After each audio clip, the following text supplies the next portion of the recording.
influence with its neighbor and with many of the Asian and African countries.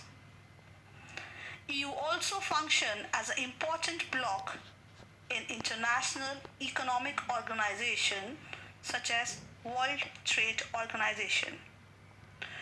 The two members of EU, namely Britain and France, holds permanent seat in the United Nations Security Council.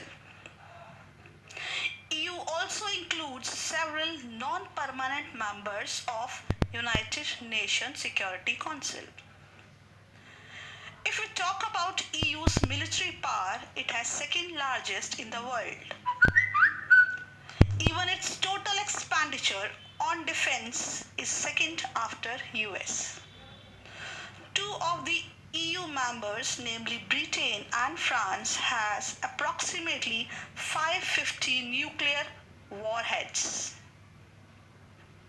EU is also second most important source of space, communication and technology. All these features make EU as a supranational organization. But in many areas, its member states have their own foreign relations and their own defense policies. These policies are often at odds with each other.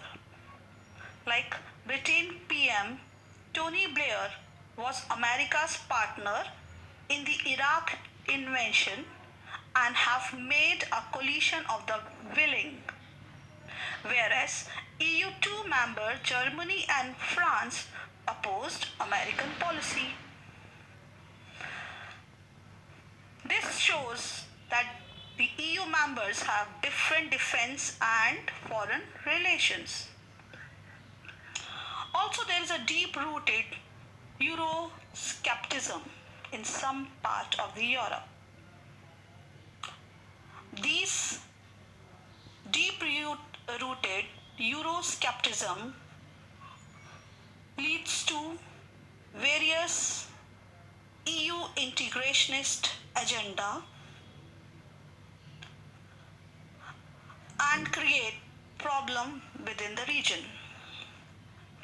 Like we can say that Britain's former PM Margaret Thatcher, he kept UK out of European market, and even Denmark and Sweden resisted in the Maastricht Treaty and the adoption of Euro.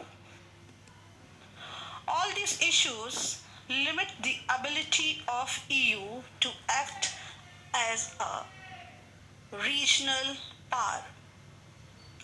But